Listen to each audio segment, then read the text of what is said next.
Hi everyone, my name is Megha Sharma. Welcome to my channel. और आज हम देखने वाले हैं ऑपरेटर्स के बारे में। तो आज की वीडियो काफ़ी ज़्यादा डेप्थ में होने वाली है, सो मेक श्योर आप इस वीडियो को पूरा एंड तक ज़रूर देखो। तो आप जैसे कि स्क्रीन पर देख सकते हैं, I have my editor that is VS code in the left side and in the right side I have my PPT which we are following up. तो देखो ऑपरेटर्स क्या होते हैं। ऑपरेटर्स बेसिकली ऑपरेशंस को काम कर मतलब ऑपरेशंस को परफॉर्म करने में काम आता है। ठीक है। अगर मैं जैसे ये लिखूं, where a answer equals a, sorry 10 + 20। ठीक है। अगर मैं कुछ इस तरह का लिखती हूँ तो यहाँ पर ये आपका एक ऑपरेटर है। Okay. And this 10 and this 20 are operands. Okay. और ये जो पूरा स्टेटमेंट टाइप लिख रहे हैं इसको बोलते हैं ऑपरेशन। ओके। तो ऑपरेटर्स, ऑपरेंड्स एंड ऑपरेशन, ये तीनों का कॉम्बिनेशन होता है। तो यहाँ पर ये प्लस है ऑपरेटर, 10 एंड 20 है ऑपरेंड्स, और ये पूरा हम कर रहे हैं ऑपरेशन परफॉर्म। ऑपरेशन क्या है हमारा? एडिशन। और जब मैं इसको करूंगी प्रिंट, मतलब कंसोल करूंगी, तो मुझे मेरा आंसर आना चाहिए 30। एंड 30 मुझे आ भी रहा है। ओके। तो स्टार्ट करते हैं। देखो ऑपरेटर्स हमारे काफी सारे टाइप के होते हैं। सो इसमें से पहला आपका टाइप है अर्थमेटिक ऑपरेटर्स। तो अर्थमेटिक ऑपरेटर्स हमारे addition, subtraction, multiplication and division.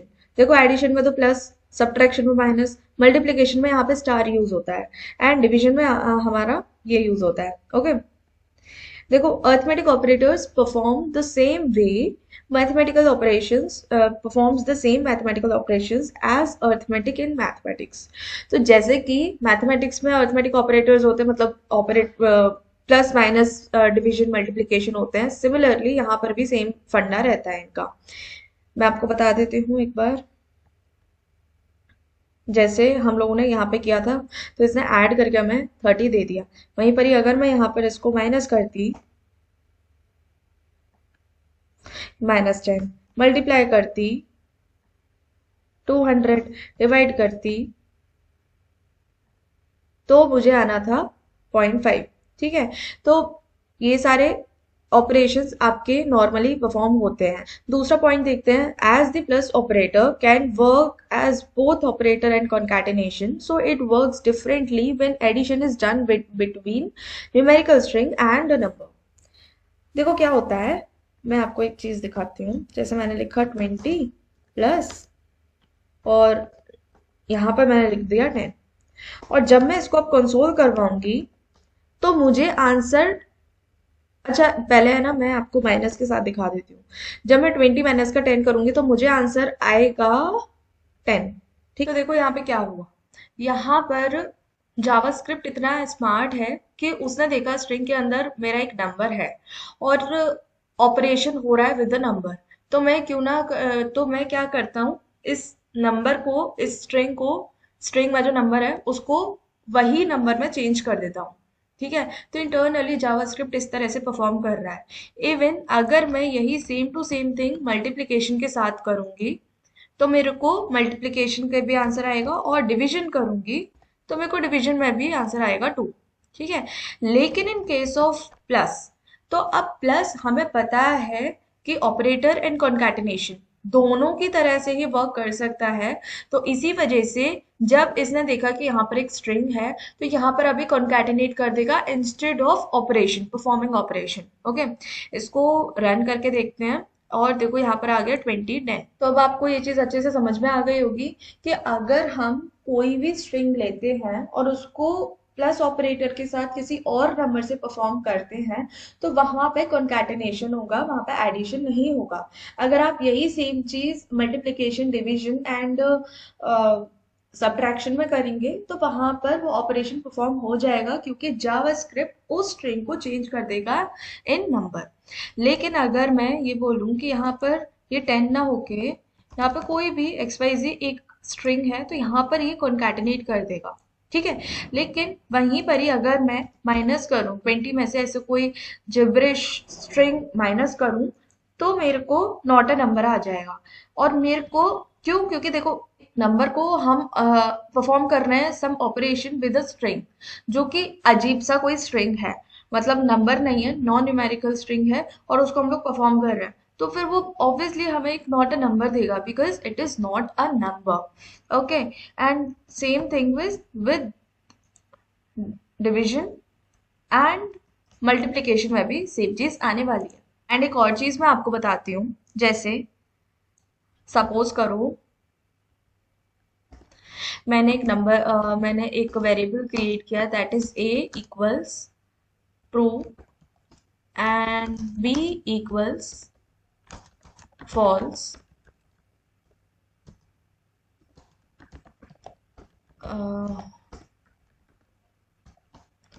and where answer equals a plus b, or alternatively we can also directly print the answer in console, that is a plus b. So what do you think will be the answer in console? Answer आएगा आपका 1। अब 1 किस तरह से आया है कि देखो, कभी भी आप ट्रू और फॉल्स के साथ कोई ऑपरेशन परफॉर्म करते हो, है ना, यहाँ पे तो चलो मैंने वेरिएबल में क्रिएट कर लिया, यहाँ पे मैं डायरेक्टली भी लिख सकती हूँ ट्रू एंड फॉल्स, ठीक है, मैं डायरेक्टली भी लिख सकती हूँ। तो जब आप किसी बूलियन वैल्यूज के साथ कोई ऑपरेशन परफॉर्म कर रहे होते हैं, तो बेसिकली क्या होता है कि जावास्क्रिप्ट ट्रू को मानता है 1 एंड फॉल्स को मानता है 0। ओके, तो अगर मैं कुछ इस तरह का एक्सप्रेशन लिखती हूँ, सपोज करो कुछ इस तरह का एक्सप्रेशन लिखती हूँ, 0 + 20 -10, इस तरह का कुछ लिखती हूँ, तो देखो मेरे को आंसर ए, और आंसर मेरे को न्यूमेरिकल वैल्यू में ही आएगा, मेरे को नॉट अ नंबर नहीं आएगा। ये देखो मेरे को 11 आ रहा है। Okay, so when you do operations like subtraction, multiplication and division between numerical string and a number, then it will give you NaN, जो कि मैंने आपको दिखाया अभी अभी। ओके, अब देखते हैं remainder operator. Remainder operator is the second type of operators. देखो, रिमाइंडर ऑपरेटर इस तरह का दिखता है। Okay, so remainder operator is used to get remainder when the number is divided by another number. Okay, तो रिमाइंडर ऑपरेटर देखने वाला है ना, एंड इसको मैं कर देती हूँ, हटा देती हूँ। एंड अब मैं देखो दिखाने वाली हूँ, जैसे कि मैंने एक नंबर लिया है a equals 50 and where b equals 10 and where answer equals a remainder operator b, और मैं इसको कंसोल करवा देती हूँ। तो देखो आंसर क्या आएगा, आंसर मेरा आएगा 0। ओके, मेरे को 0 आ रहा है। 0 क्यों आ रहा है, क्योंकि जब मैं a को b से डिवाइड करूंगी तो मेरे को रिमाइंडर क्या मिलने वाला है, 0। ठीक है, मेरे को रिमाइंडर क्या मिलने वाला है, 0। दूसरा पॉइंट आता है, it gives different answers when either or both dividend and divisor have different sign. देखो इसका क्या मतलब है, इसका मतलब है जैसे अभी तो देखो मैंने दोनों साइन, दोनों के पॉजिटिव पॉजिटिव रहने दिए, जब मैं डिविडेंड को नेगेटिव कर दूंगी तब मेरा आंसर आएगा -0। ओके, जब मैं दोनों को नेगेटिव कर दूंगी तब मेरा आंसर क्या आएगा, -0। ओके, जब मैं डिवाइजर को पॉजिटिव कर दूंगी, डिविडेंड को पॉजिटिव कर दूंगी, डिवाइजर को नेगेटिव कर दूंगी, तब मेरा आ रहा है 0। तो ये आपके डिफरेंट डिफरेंट आंसर्स देते हैं जब हमारे sign of both divisor and dividend अलग अलग होते हैं तब। ओके, इसको आपको याद करने की जरूरत नहीं है, थोड़ा सा लॉजिक सोचो और देखो कि किस तरह से ये हो रहा है।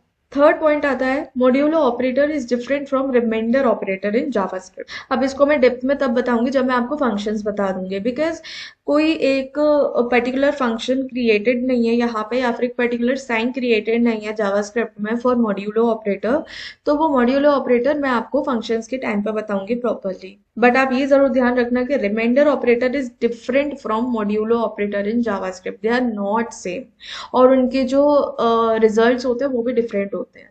तो जब मैं आपको फंक्शंस बताऊंगी तब मैं आपको मॉड्यूलो ऑपरेटर का भी बता दूंगी। थर्ड आता है आपका असाइनमेंट ऑपरेटर्स। असाइनमेंट ऑपरेटर इस तरह का होता है, and assignment operator is use to assign the value of variable. Obviously देखो मैंने यहाँ पर एक वैल्यू असाइन करी, यहाँ पर ये देखो यहाँ पर मैंने a की वैल्यू असाइन करी 50, है ना, तो इसी वजह से हम लोग यहाँ पे असाइनमेंट ऑपरेटर का यूज कर रहे हैं। ओके, सेकेंड पॉइंट आता है, in the usage of assignment operator right side value evaluates first then assign the value to left side variable. देखो, जब भी हम कोई भी वैल्यू असाइन करते हैं तो राइट साइड वाली जो वैल्यू होती है वो आपकी पहले इवैल्यूएट होती है ना। फिर उसके बाद ये वाली वैल्यू असाइन होती है लेफ्ट साइड पे।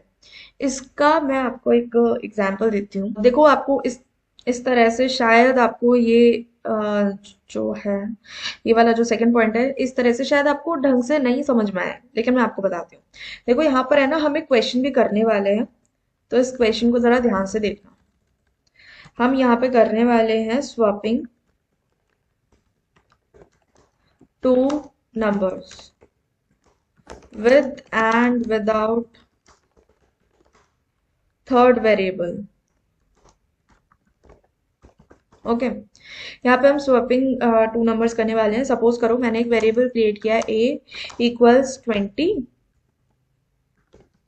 And where b equals 30। अब मैं क्या करूँ कि जैसे कि अब मैंने कंसोल करवा लिया a, यहाँ पे हम टेम्पलेट लिटरल्स का यूज करेंगे। a जो है वो है आपका a and b is b। Template literals के बारे में मैं आपको बता चुकी हूँ। ये देखो, इस तरह से हम टेम्पलेट लिटरल्स का यूज कर सकते हैं। जैसे ये बैकटिक्स यूज करेंगे, बैकटिक्स के अंदर हम स्ट्रिंग में कोई भी चीज लिखे तो एज इट इज स्ट्रिंग लिखी आएगी। एंड यहाँ पर डॉलर साइन एंड उसके बाद कर्ली ब्रेसेस के अंदर हम जो भी लिखेंगे वो हम लोग वेरिएबल को लिखते हैं। ठीक है, तो यहाँ पे जब मैं इसको करूंगी रन, तो मेरे को ए की वैल्यू 20 और बी की वैल्यू 30 आ रही है। बट अब मैं ऐसा क्या करूं कि मेरी ए की वैल्यू 30 आ जाए, बी की वैल्यू 20 आ जाए। तो ये आपका बड़ा बढ़िया सा क्वेश्चन है। देखो, मैं क्या करूंगी, मैं एक थर्ड वेरिएबल यूज करूंगी यहाँ पर, वेर सी इक्वल्स, मतलब थर्ड वेरिएबल मैंने यूज किया और इसकी वैल्यू दे दी मैंने ए को। ठीक है, यानी कि अब देखो, ए की जो वैल्यू होगी, ए की वैल्यू आपकी क्या है 20, ए की वैल्यू जो होगी वो आपकी असाइन होगी सी को। ठीक है, ए की वैल्यू जो होगी, देखो इसने लेफ्ट साइड को मतलब राइट साइड को पहले इवेल्युएट किया है, राइट साइड की वैल्यू पहले निकाली है, that is a equals 20 and उसके बाद इसने असाइन किया है टू सी। ओके, ओके जी।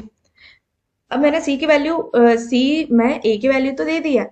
अब मैं क्या करूंगी, ए की वैल्यू दे दूंगी बी में। अब इसने क्या किया है, बी की वैल्यू असाइन करी है टू ए। ठीक है, और यहां पर मैं बी की वैल्यू दे दूंगी सी को। ठीक है, तो देखो क्या हुआ है यहाँ पर, इस वाले स्टेटमेंट में देखो, सबसे पहले यहाँ पर इसने देखा कि ए की वैल्यू क्या है 20, तो 20 डाल दो सी में। ओके, अब फिर उसके बाद मैंने दूसरे स्टेटमेंट में क्या किया है, अब यहाँ पर बी की वैल्यू है 30, तो 30 अब दे दो आप ए को, क्योंकि ए की वैल्यू हम ऑलरेडी दे चुके हैं सी को। ओके, और सी की वैल्यू ये जो है हाँ, अब ये जो सी की वैल्यू थी जो हमने ए से पहले ही गेट कर ली थी, उस सी की वैल्यू दे दो बी को। और ये मैं सेम टू सेम कंसोल करवा दूंगी यहाँ पर भी। और अब आप देख सकते हैं, ए की वैल्यू 20 थी, बी की वैल्यू 30 थी, अब ए की वैल्यू 30 हो गई, बी की वैल्यू 20 हो गई। As simple as that. अगर आपको इस क्वेश्चन में थोड़ा भी प्रॉब्लम हो रही है तो मेरे को कमेंट्स में बताओ।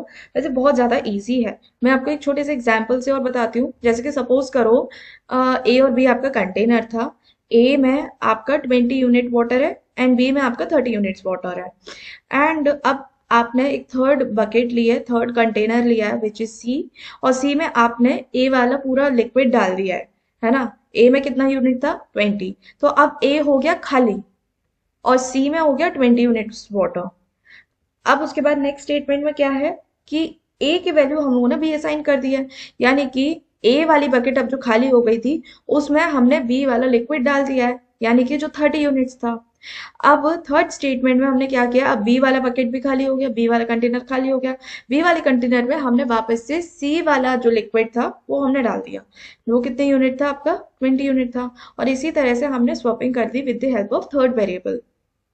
ठीक है, तो यहाँ पर आपको ये शायद कॉन्सेप्ट अच्छे से समझ में आया होगा कि ये वाला जो कॉन्सेप्ट है कि फर्स्ट राइट साइड को इवैल्यूएट करता है, फिर लेफ्ट साइड को असाइन करता है। ठीक है, इसमें हम दूसरी तरह से भी देख लेते हैं। अगर सपोज करो मेरे को थर्ड वेरिएबल यूज नहीं करना है, थर्ड वेरिएबल यूज नहीं करना है, तो मैं क्या करूंगी, यहाँ पर मैं थर्ड वेरिएबल हटा दूंगी। ओके, अब मेरे को यहीं पर ही करना है। अब सपोज मैं क्या कर रही हूँ कि ए में मैं ऐड कर देती हूँ ए equals a plus sorry A plus B. ठीक है, अब मैंने ए में अब देखो राइट साइड वाला ये वैल्यूएट सबसे पहला करेगा। ए प्लस बी इज 50, तो 50 असाइन हो गया हमारा ए को। परफेक्ट। फिर आया हमारा बी। बी में मैं क्या कर रही हूँ, बी में मैं ए माइनस बी कर लेती हूँ एंड ए को भी मैं ए माइनस बी कर लेती हूँ और इसको कर देती हूँ मैं रन। और अब देखते हैं, ये देखो ए 20 था, बी 30 था, अब ए 30 हो गया, बी 20 हो गया। तो ये देखो, जैसे कि अब राइट साइड वाला इवेल्युएट पहले होगा, तो राइट साइड वाले में क्या है, ए और बी को इसने इवेल्युएट कर लिया, ए प्लस बी इज 50। तो 50 अब हो गई नई वैल्यू ऑफ ए, है ना, ए की अब नई वैल्यू हो गई है, पुरानी वैल्यू डिस्कार्ड हो जाएगी, ए की वैल्यू अब रीराइट हो जाएगी। ओके, अब क्या होगा नेक्स्ट, इस वाले स्टेटमेंट में ए की वैल्यू थी 50, मतलब इस वाले स्टेटमेंट से हमने 50 ले ली, और बी की वैल्यू थी आपकी 30, यहाँ से हमारी 30 क्योंकि हमने बी को तो रीइवैल्यूएट नहीं किया। तो अब 50 माइनस का 30 इज 20, 20 आ गया अब नई वैल्यू ऑफ बी। ओके, अब यहाँ पर क्या होगा कि ए की वैल्यू हमने लास्ट टाइम यहाँ पर असाइन करी थी, मतलब यहाँ पे वैल्यूएट करी थी, तो ए की वैल्यू थी हमारी 50 एंड बी की वैल्यू थी हमारी 20, तो ए की वैल्यू आ गई हमारी 30। तो इस तरह से हम इस तरह से इस क्वेश्चन को प्रोसीड कर सकते हैं with and without help of third variable, we can swap two numbers. Okay, next आता है आपका, we can also use assignment operators as shorthand for another operators. देखो इसका क्या मतलब है, ये थोड़ा सा लंबा कॉन्सेप्ट है, ध्यान से समझना। अब इस चीज को ध्यान से समझना, यहाँ पर मैं बताती हूँ। ओके, इसका क्या मतलब है, देखो अगर मैंने एक वेरिएबल लिया काउंटर और उसकी वैल्यू मैंने असाइन कर दी 0। ओके, और अब मैं काउंटर की वैल्यू मैं कुछ ऐड करना चाह रही हूँ, जैसे कि 10 मैंने ऐड करना चाह रही हूँ, तो काउंटर इक्वल्स काउंटर प्लस 10, या फिर एक काम करते हैं, इसकी वैल्यू ऑलरेडी हम 5 कर देते हैं और 5 में मैंने 10 और ऐड करना है, और जब मैं इसकी वैल्यू प्रिंट करूंगी काउंटर, तो मेरे को डेफिनेटली 50 आने वाला है, सॉरी 15 आने वाला है, हाँ 15 आ रहा है। ये किस तरह से आ रहा है, इसने राइट साइड वाली वैल्यू वैल्यूएट करी, राइट साइड में पहले काउंटर, काउंटर की वैल्यू क्या थी 5, 5 में 10 ऐड किया विच इज 15, अब 15 असाइन कर दिया इस काउंटर को, मतलब काउंटर को रीवैल्यूएट करके प्रिंट कर दिया, तो काउंटर की वैल्यू हमारी आ रही है 15। ठीक है, अब देखो आप इतना बड़ा लिखोगे, इससे बेटर है आप ये चीज ना लिख के आप कुछ ऐसा भी लिख सकते हो, काउंटर प्लस इक्वल्स 10, तब भी आपका 15 ही आएगा। ओके, तो ये है शॉर्ट हैंड की तरह भी हम यूज कर सकते हैं। तो यहाँ पर ये देखो, इसका मतलब अगर आप इस तरह से लिखो या इस तरह से लिखो, बात एक ही है। ओके, तो हम लोग असाइनमेंट ऑपरेटर्स को शॉर्ट हैंड की तरह भी यूज कर सकते हैं with assign with arithmetic operators. Okay, similarly अगर मैं ये चीज बोलूं, जैसे यहाँ पर आपको एक बड़ी सी वैल्यू लिख दो और यहाँ पर मैं डिवाइड कर दूं, यानी कि काउंटर में आप काउंटर में डिवाइड कर दो 10 को और उसको काउंटर वेरिएबल में ही स्टोर कर दो, तो इसका मतलब कुछ इस तरह का है। यहाँ पर मेरा सिंपली 5 आ जाएगा, है ना। सिमिलरली मैं मल्टीप्लीकेशन डिवीजन के साथ भी कर सकती हूँ, एंड अगर मैं इसको करूंगी इस तरह से, तो मेरे को आंसर आएगा 0 डेफिनेटली, क्योंकि 50 10 से बिल्कुल डिविजिबल है, कोई भी नंबर किसी भी नंबर से डिविजिबल होता है तो रिमाइंडर हमेशा आपका आता है 0। अब नेक्स्ट देखते हैं, there is also a concept of chain the assignment operators which means we can assign a value to multiple variables in a single statement. तो मैं आपको दिखाती हूँ इसका क्या मतलब है। इसका मतलब ये है, जैसे कि मेरे पास where a equals 10, where b equals 10, where c equals 10, और जब मैं किसी को भी कंसोल करवाऊंगी तो मेरा आंसर 10 ही आने वाला है, जब मुझे पता है कि मेरी वैल्यू सेम होने वाली है, और मतलब जब मेरे को पता है मेरी वैल्यू सेम होने वाली है, एंड मतलब डिफरेंट लाइंस में मेरे को अब करना पड़ रहा है, असाइन करना पड़ रहा है, तो हमें ये चीज करने की जरूरत नहीं है। हमें मतलब चेनिंग हम यूज कर सकते हैं। किस तरह से हम यूज कर सकते हैं, इसको हटाती हूँ और यहाँ पर करती हूँ a equals b equals c equals 10। Simple. And यहाँ पर अगर मैं किसी भी वेरिएबल को प्रिंट करती हूँ, लेट्स से बी, तो यहाँ पे मेरे को 10 आ रहा है। ओके। और अगर ऐसा होता है कि आपको डिफरेंट डिफरेंट वेरिएबल्स की वैल्यू डिफरेंट डिफरेंट मतलब डिफरेंट वेरिएबल्स में डिफरेंट मल्टीपल वैल्यूज आपको स्टोर करनी है ना, मल्टीपल नहीं सॉरी, डिफरेंट वैल्यूज आपको स्टोर करने हैं, तो आप इस तरह से भी कर सकते हो। A equals 10, comma b equals 20, comma c equals 30। ठीक है, तो आप इस तरह से भी कर सकते हो, ये भी आपका सिंगल स्टेटमेंट में हो गया। लेकिन आपकी अगर सिंगल वैल्यू है तो आप चेनिंग यूज कर सकते हो। इसको मैं करूंगी run, and we are getting this 20। ठीक है, so that was about assignment operators. And अब आपका नेक्स्ट आता है unary operators. So unary operators मतलब देखो, unary plus minus postfix prefix increment decrement, मैं आपको अभी एग्जांपल देके बताती हूँ। बट इससे पहले आप एक चीज ये देख लो कि unary operators works on one value.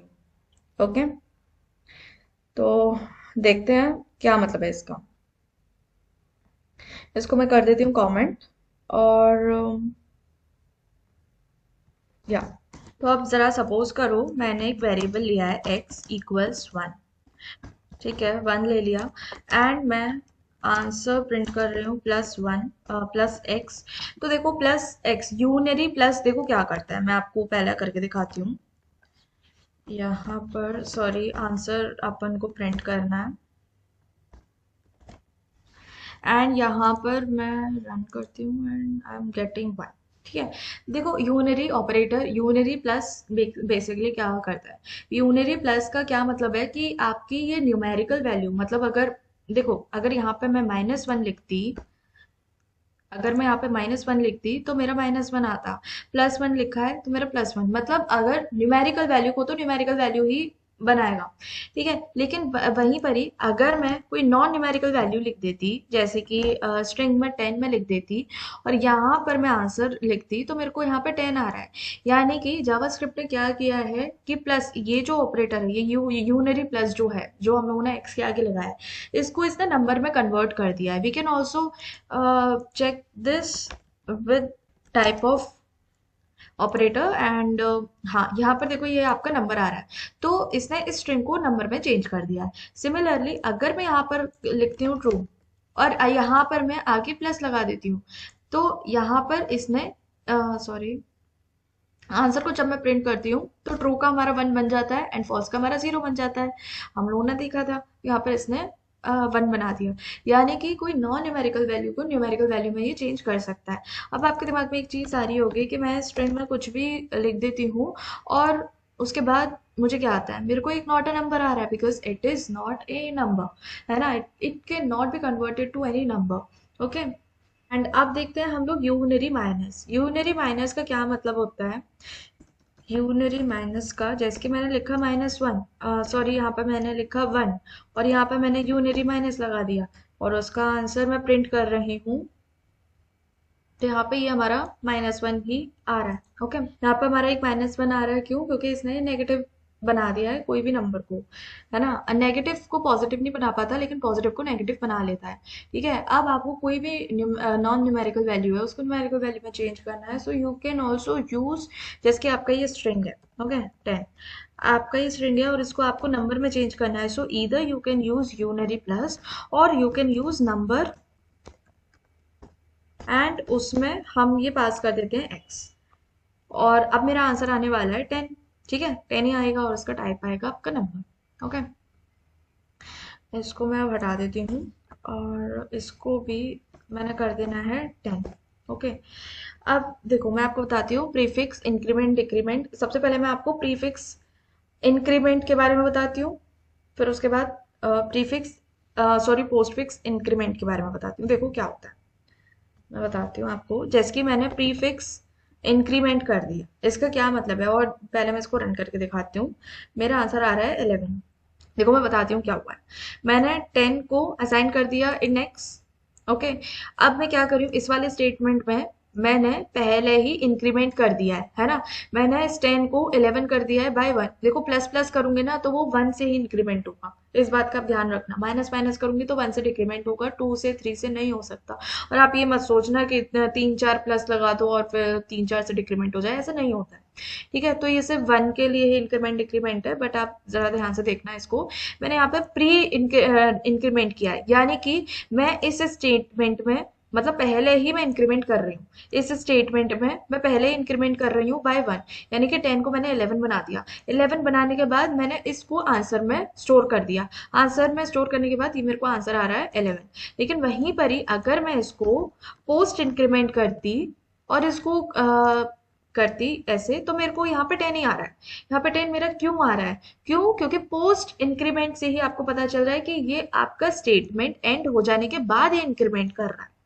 Statement and हो जाने के बाद ये आपका इंक्रीमेंट कर रहा है, यानी कि क्या हुआ है कि x की वैल्यू मतलब 10 जो है हमने असाइन करा है x को। ठीक है, अब मैंने क्या किया है, x की वैल्यू जो है वो मैंने एज इट इज आंसर को स्टोर कर दिया है ना। 10 एक्चुअली आंसर को 10 वैल्यू स्टोर हुई है। और अब इसके बाद है ना, इसके मतलब ये स्टेटमेंट खत्म हो जाने के बाद इसकी वैल्यू 11 हुई है। मैं आपको इसको प्रूफ भी कर सकती हूँ, वेर y इक्वल्स x। ठीक है, अब मैंने यहाँ पर x को किया है, यानी कि यहाँ पर देखो ये खत्म हो जाने के बाद आपकी ये वैल्यू मतलब ये खत्म हो जाने के बाद आपका ये इंक्रीमेंट हुआ है। ठीक है, आपका ये इंक्रीमेंट हुआ है एंड उसके बाद अब मैं यहाँ पर y को प्रिंट करती हूँ तो मेरा आंसर आ रहा है 11। ठीक है, यानी कि इस स्टेटमेंट खत्म हो जाने के बाद मेरी वैल्यू इंक्रीमेंट हुई है ना। पोस्ट इंक्रीमेंट का क्या मतलब है? मतलब मैं आपको बहुत लेम वर्ड्स में बताऊं तो मतलब स्टेटमेंट खत्म हो जाने के बाद आपका इंक्रीमेंट होता है, और प्री इंक्रीमेंट में मतलब स्टेटमेंट में ही आपका इंक्रीमेंट हो जाता है। ठीक है, तो इस तरह का ये कॉन्सेप्ट है। Similarly with prefix decrement and post fix decrement, मैं अगर प्रीफिक्स डिक्रीमेंट करूंगी माइनस माइनस एक्स, तो ये पहले से ही आपका मतलब ये जो है ये पहले से ही इसको 9 बना देगा और फिर यहाँ पर आंसर में असाइन करेगा, तो मेरे को आंसर में आएगा 9। ओके, सिमिलरली अगर मैं पोस्ट डिक्रीमेंट यूज करती हूँ, तो यानी कि मेरे जो आंसर में वैल्यू स्टोर हुई है वो हमारी 10 ही स्टोर हुई है, ये बाद में डिक्रीमेंट हुआ है, यानी कि इस स्टेटमेंट को खत्म हो जाने के बाद ये डिक्रीज होगा। तो आंसर की वैल्यू मुझे 10 ही आने वाली है, लेकिन y की वैल्यू मेरी 9 आएगी, क्योंकि यहाँ पर ये देखो इस स्टेटमेंट में ये पूरा इवेलुएट हो चुका है, उसके बाद इसकी वैल्यू आएगी। ओके, तो ये था आपका concept post fix and pre fix increment and decrement का। ये आपका काफी इंपॉर्टेंट है, तो अगर आपको नहीं समझ में आया हो कुछ तो मेरे को कमेंट्स में जरूर बताना। नेक्स्ट आपके आते हैं कंपैरिजन ऑपरेटर्स। तो कंपैरिजन ऑपरेटर्स ये देखो, ये कंपेयर करने के लिए ही होते हैं। मैं आपको बता देती हूँ, जैसे अब मैं डायरेक्टली मतलब वेरिएबल में स्टोर नहीं कर रही हूँ, मैं डायरेक्टली आपको कंसोल में रिजल्ट दिखाती हूँ। जैसे कि मैंने 10 इज ग्रेटर देन 20, डेफिनेटली मुझे फॉल्स आने वाला है। हाँ, ये एक ये चीज है, कंपैरिजन ऑपरेटर्स हमेशा आपका ट्रू और फॉल्स में रिटर्न करता है। अब ये देखो, ये जितने भी कंपैरिजन ऑपरेटर्स है ना, ये सारे के सारे आपने मैथमेटिक्स में जरूर पढ़े होंगे। जैसे कि अगर ये स्मॉलर है तो मेरे को ट्रू आएगा, क्योंकि 10 आपका 20 से छोटा है ना। और इक्वल टू लगाऊंगी तब भी ये मेरा ट्रू आएगा, क्योंकि ये लेस देन और इक्वल टू है। ओके, अगर मैं यहाँ पे 20 भी लिखूंगी तो मेरा ट्रू आएगा डेफिनेटली, है ना, क्योंकि 20 आपके 20 के इक्वल है। तो यहाँ पे कहने का क्या मतलब है कि अगर आप देखो, लेस देन का मतलब आप समझ गए कि आपका लेस होगा तो ये ट्रू रिटर्न करेगा, नहीं होगा तो फॉल्स रिटर्न करेगा। ग्रेटर देन का भी आप समझ गए, ग्रेटर देन होगा तो ट्रू रिटर्न करेगा, नहीं होगा तो फॉल्स रिटर्न करेगा। थर्डली इज लेस देन और इक्वल टू। लेस देन और इक्वल टू होगा तो ये ट्रू मतलब लेस देन और इक्वल टू का क्या मतलब है, या तो लेस देन होना चाहिए या फिर इक्वल टू। देखो और का मतलब क्या, और का मतलब ये होता है कि ईदर दिस और this.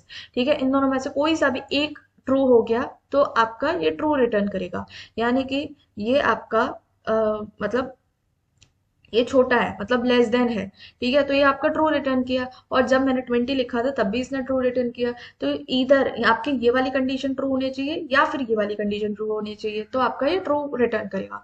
Similarly with greater than, है ना, या तो ग्रेटर देन हो या फिर उसके इक्वल हो तो आपका ये ट्रू रिटर्न करेगा।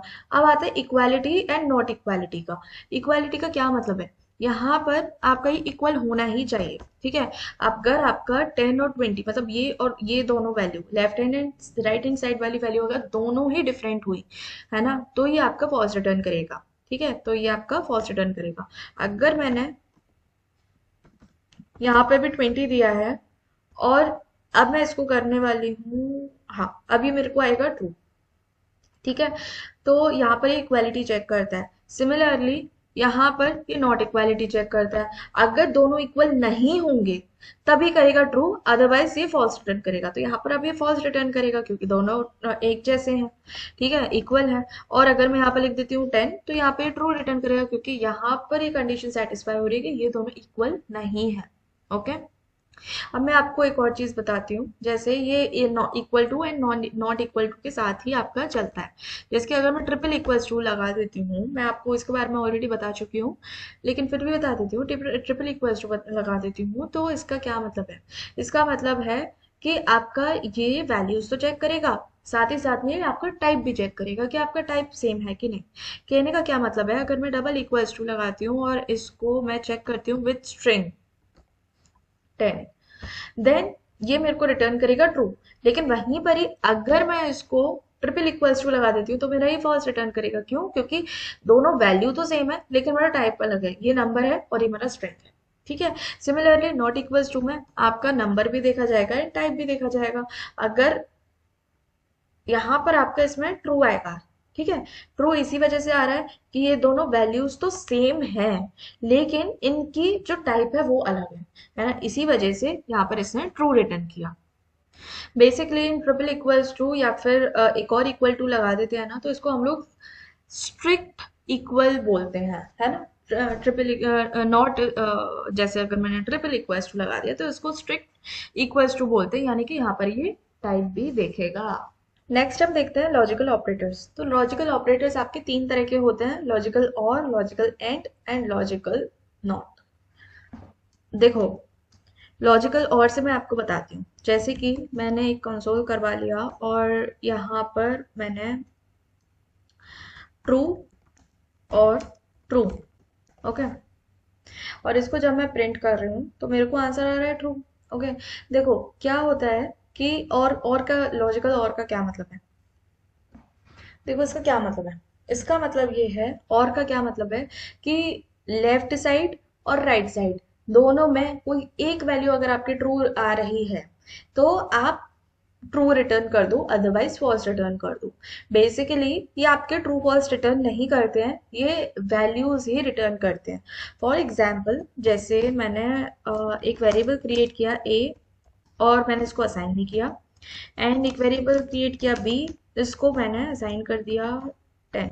ओके, एंड जब मैं कंसोल करवा रही हूँ ए और बी तो आपको ये चीज पता होनी चाहिए and it is very obvious that जो अनडिफाइंड वैल्यू होती है या फिर नल होती है या आपकी फॉल्स रिटर्न करती है हमेशा, ठीक है, ये आपकी फॉल्स रिटर्न करती है हमेशा। और मैंने आपको पहले भी बताया, पहले वीडियोस में भी बताया कि आपका नल और अनडिफाइंड फॉल्स रिटर्न करता है।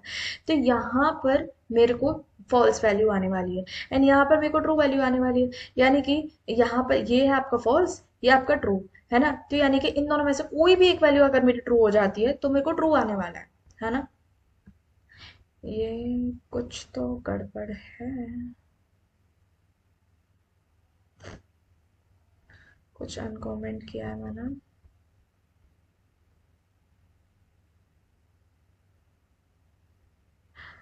दोबारा करके देख लेते हैं इसको। हाँ, सो वी आर गेटिंग 10। तो बेसिकली हमें ट्रू रिटर्न नहीं हुआ, एज आई ऑलरेडी सेड कि हमें वैल्यू रिटर्न होती है, हमें ट्रू फॉल्स नहीं रिटर्न होता। लेकिन इनके जो वैल्यूज इवेल्युएट होती है वो होते हैं बूलियन वैल्यूज पे, ठीक है। अगर ये आपका ट्रू हुआ और ये आपका मतलब दोनों में से एक भी ट्रू हुआ तो आपकी वैल्यू रिटर्न होगी, अदरवाइज नहीं होगी। ओके, तो हमारा 10 आ गया। और अगर मैं मतलब बी को भी मैं डिफाइन नहीं करती हूँ और इसको मैं करती हूँ रन, तो मेरा आ रहा है अनडिफाइंड। ठीक है, यानी कि दोनों ही वैल्यूज अब हमारी फॉल्स हो गई हैं, तो अब मेरा आ रहा है अनडिफाइंड।